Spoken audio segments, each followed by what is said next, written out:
All right, back now with you here on the KFYR Plus News Desk. And this month is Cervical Health Awareness Month. And every woman deserves confidence in her health. Routine screenings and holistic care, including mental wellness, are vital, especially in North Dakota, where provider shortages affect nearly half the population. So let's welcome Dr. Richard Vetter from VitaliCare in Minot. Dr. Vetter, welcome back to the News Desk today. Yeah, great to be back. Good afternoon. Good afternoon to you. Well, can you explain why regular cervical screenings, you've got pap tests and HPV testing, are essential for early detection and prevention of cervical cancer? Yeah, I think we still see a lot of women that are reluctant to be screened. Sometimes they don't have a good understanding about what the cancer screening guidelines are. And cervical cancer is one of those things that can kind of creep up slowly because you can go for months or years without any significant symptoms, and that cervical cancer slowly goes from abnormal cells into more serious cells, and then eventually turns into cancer. And so you have a long lag time to be able to screen for that cancer. And so again, we want women to be aware that there still are about 4,000 deaths a year from cervical cancer, and over 13,000 cases a year in the US. So it's still a disease that's out there. And there's some new screening guidelines that have come out, as well as some new screening options for women too. Yeah, what are some of the recent advances or recommendations that women should know about cervical health? Yeah, so I think some of the biggest changes over the last couple of years are that right now there's actually an opportunity for self-collection, where in the past year the FDA approved self collection swabs that women can do in the comfort of their home or in a clinician's office, where they can obtain the sample themselves and then have it processed for HPV, which is human papillomavirus, which we know is a leading cause of cervical cancer. And how does VitaliCare support women in their accessing cervical screenings, particularly given that nearly 53% of North Dakota lies in, primary care shortage areas?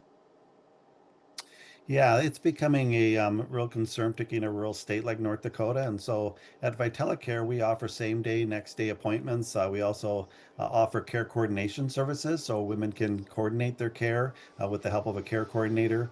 And then we also are trying to reach out to women and educate them through virtual care as well. And so really want to just make sure that the word is out there that cervical cancer is still a real problem, particularly in a rural state where I think in North Dakota, only about 60% of women are actually up to date on their cervical cancer screening.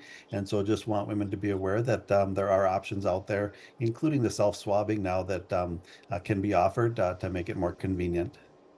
At what age should we start with the screenings? Yeah, so the screenings are recommended anywhere from ages 21 to 65.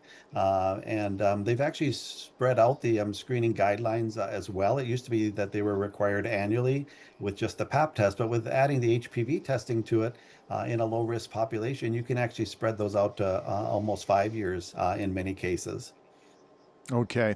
What role do insurance covered preventative visits now play in improving access for patients, and how can women maximize these benefits?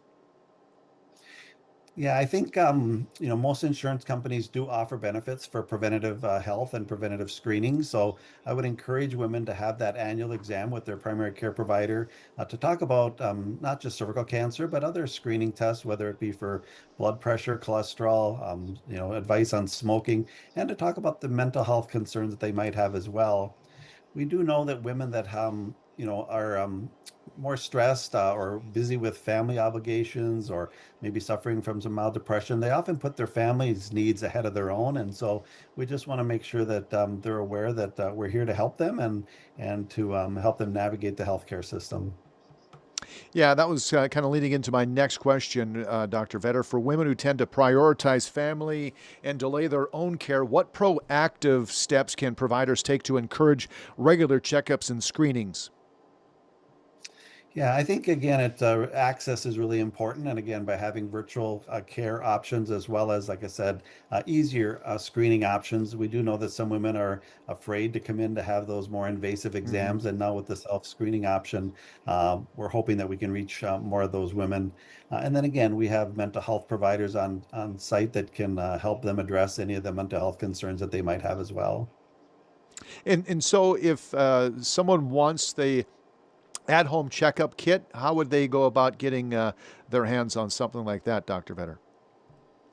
Yeah, I think the main thing would be to talk with your primary care provider to see, number one, that you're in that low risk, because it's only recommended for low risk women, which most women will be in that age group or in that risk category. But you want to make sure that you haven't had any abnormal PAPs in the past, or you have any other high risk conditions which might make it more prone to developing cervical cancer. So yeah, this self screening are really recommended for those women who are just very reluctant or are at low risk for cervical cancer.